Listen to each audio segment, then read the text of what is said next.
Au dîner de famille, ma mère a souri et a dit « Ta sœur emménage chez toi la semaine prochaine ». J'ai continué à manger. Ils n'avaient aucune idée que j'avais déménagé dans un nouvel appartement dont ils ignoraient même l'existence. Je suis l'enfant du milieu. 32 ans, célibataire, calme, indépendant. Le genre de personne qu'on oublie facilement quand on prend une photo de famille. Je n'ai jamais été le plus bruyant, ni le préféré, ni le rebelle. Juste là. Je m'appelle Ben. J'ai grandi dans un quartier résidentiel de classe moyenne avec 2 sœurs. Ma sœur aînée, Jenna, l'enfant modèle, et ma sœur cadette, Maddie, l'esprit libre indomptable. Jenna suivait toutes les règles et avait les meilleures notes. Maddie les enfreignait toutes et était quand même félicitée pour être elle-même. Moi, je faisais profil bas, j'allais à l'école, j'aidais à la maison, et je suis devenu une sorte de bruit de fond. Ma mère, Cynthia, est l'une de ces femmes pour qui tout tourne autour de l'image de la famille.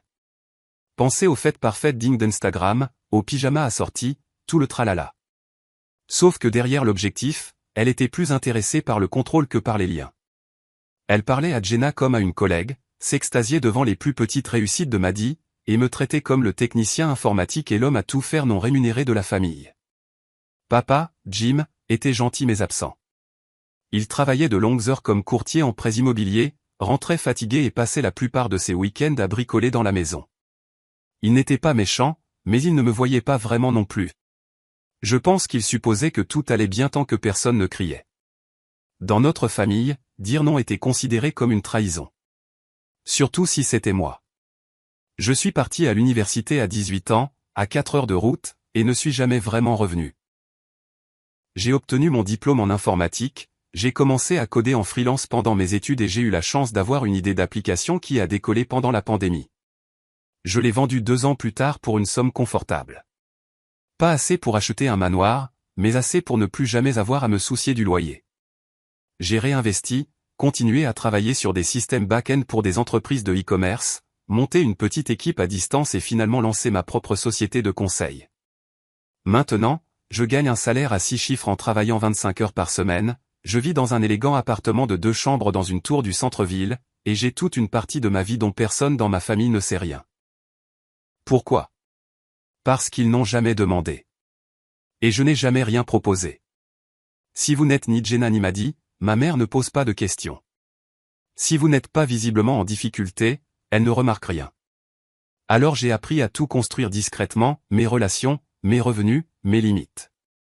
J'ai appris à sourire et à hocher la tête au dîner de famille, à écouter plus que je ne parle, et à cacher le fait que je ne suis pas du tout la personne qu'ils pensent que je suis. Je ne mens pas. Je me contente de ne pas corriger leurs suppositions. Ils pensent toujours que je vis dans le vieil appartement une pièce près de l'autoroute, celui avec les voisins bruyants et la peinture qui s'écaille. J'ai déménagé il y a 6 mois. Je ne les ai jamais mis au courant. Personne n'a pensé à demander.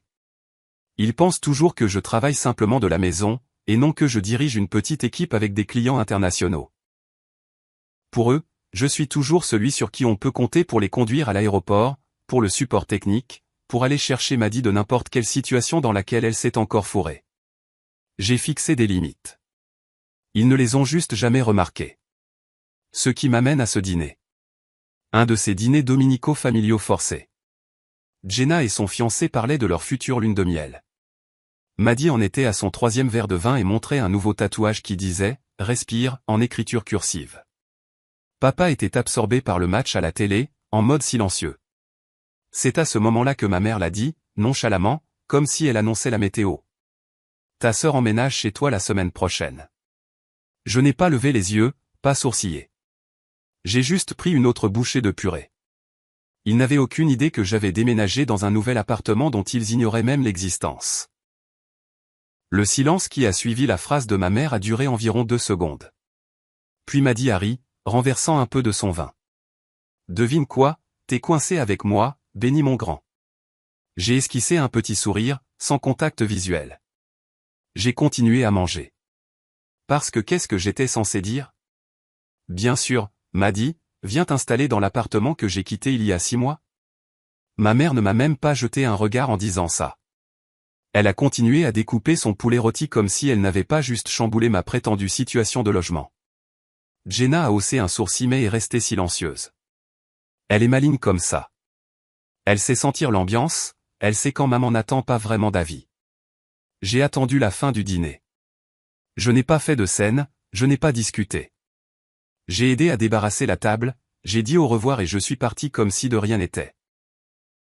Je suis monté dans ma voiture, une Audi Q5 de 2022 que personne dans ma famille n'avait jamais vue, et je suis rentré chez moi, dans ma tour du centre-ville.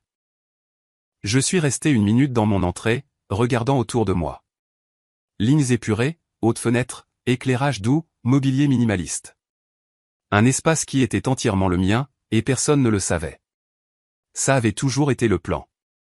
Je ne voulais pas de leur visite. Je ne voulais pas que Maddy l'utilise comme squat. Je ne voulais être le plan de secours de personne juste parce que je n'avais ni partenaire, ni animal, ni bambin qui crie. Je voulais juste la paix. Et pour la première fois de ma vie, je l'avais. Jusqu'à maintenant. Ce soir-là, Maddy m'a envoyé un texto, « Salut frérot, maman a dit que je pouvais passer samedi pour commencer à déménager des trucs.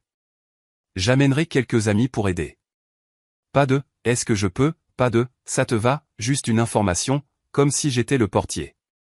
Je n'ai pas répondu. Le lendemain, maman a appelé. « Ben, sois gentil.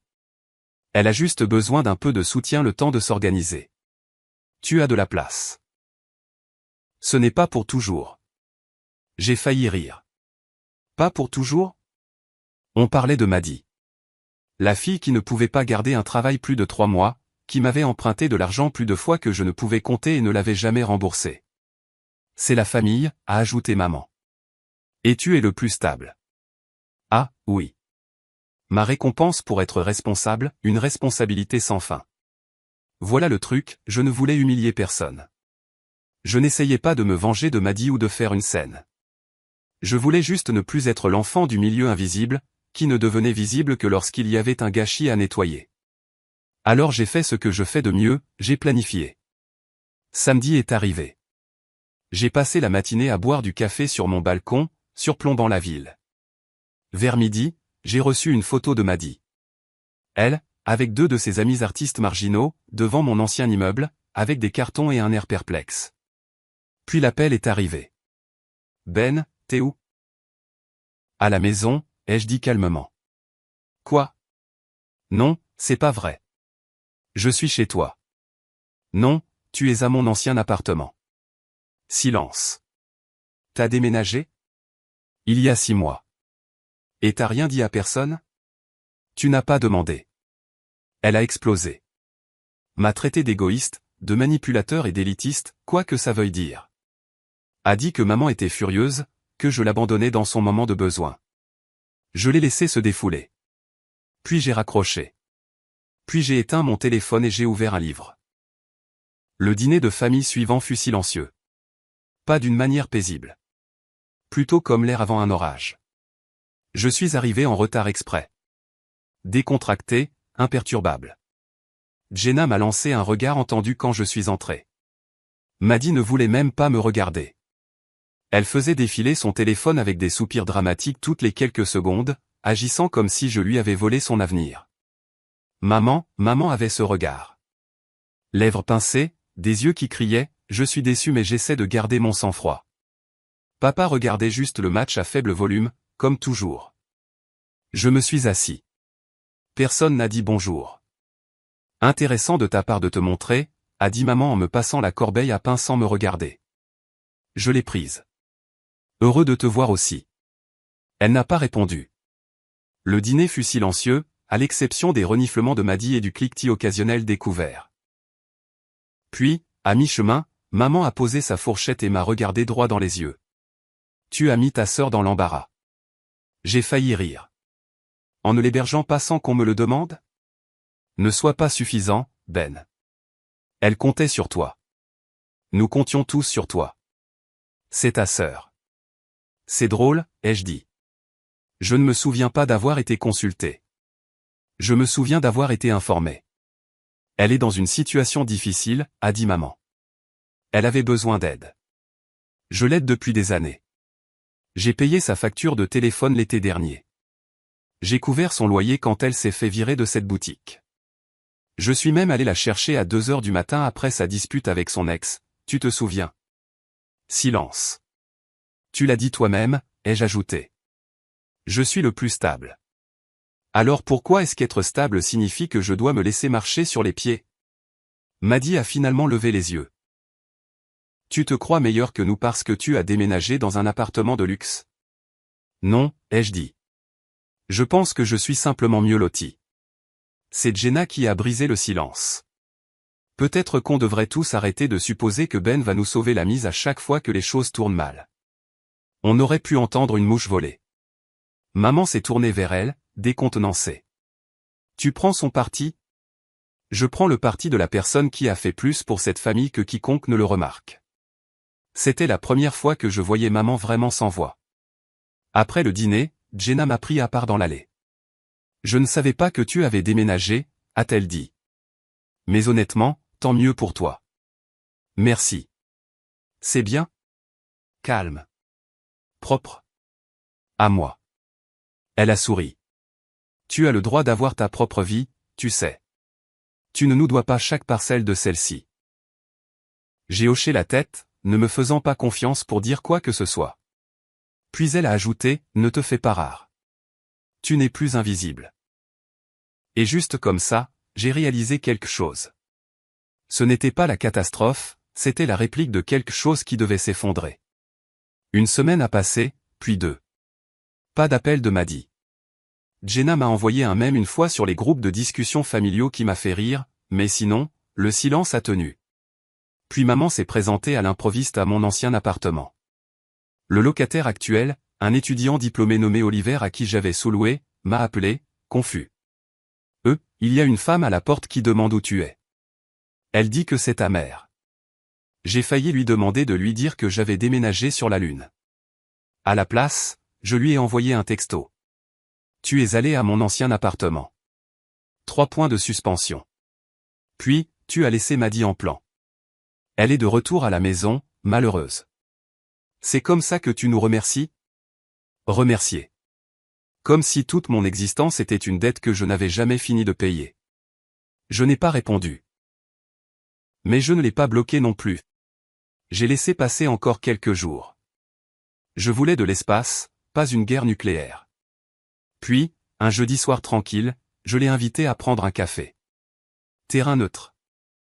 Elle est arrivée avec 10 minutes de retard, un sourire crispé, entièrement maquillée, comme si elle se préparait pour une séance photo de magazine au lieu d'une conversation avec son fils. Elle a regardé le café autour d'elle et a hoché la tête sèchement. Endroit mignon. Je suis allé droit au but. Tu ne peux plus prendre de décision pour ma vie. Son sourire a vacillé. Bennett. Non, je suis sérieux.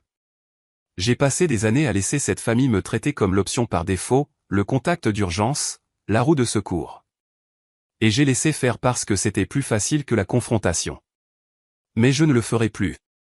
Elle n'a rien dit, a juste joint ses mains comme une avocate attendant un contre-interrogatoire. J'ai continué. Je ne suis pas en colère. J'en ai juste marre de faire semblant que ça me va. Est-ce que c'est à cause de Maddy, a-t-elle demandé. Parce qu'elle est en difficulté, Ben. Elle a toujours été en difficulté. Et on a toujours attendu de moi que je répare, que je couvre, que je fasse de la place. Ce n'est pas de l'amour, c'est de l'utilité. Son visage est devenu glacial. Je ne coupe pas les ponts, ai-je ajouté. J'ai juste besoin de limites. Tu peux être en colère à ce sujet, ou tu peux le respecter. Mais je ne reviendrai pas en arrière. Elle n'a pas parlé pendant un moment. Puis elle s'est levée et a pris son sac à main. Je suppose que je ne te connais plus.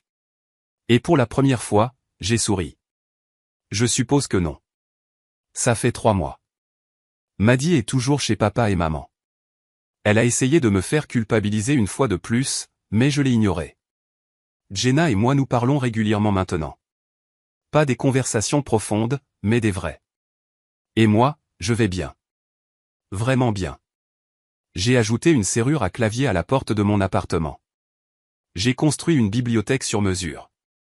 J'ai commencé à organiser de petits dîners avec des amis. Des gens qui me voient, qui posent des questions, qui ne supposent pas que j'existe pour les servir.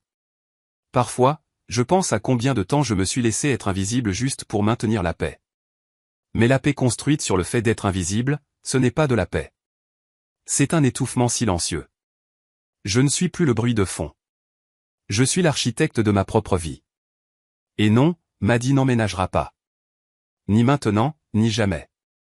Si vous avez apprécié l'histoire, n'oubliez pas de cliquer sur le bouton j'aime, de laisser un commentaire avec vos pensées ou si vous avez déjà vécu une dynamique familiale similaire, et bien sûr, abonnez-vous pour plus d'histoires réalistes et surprenantes chaque jour. Votre soutien aide à faire vivre ces histoires et je lis chaque commentaire. Merci d'avoir écouté et à la prochaine.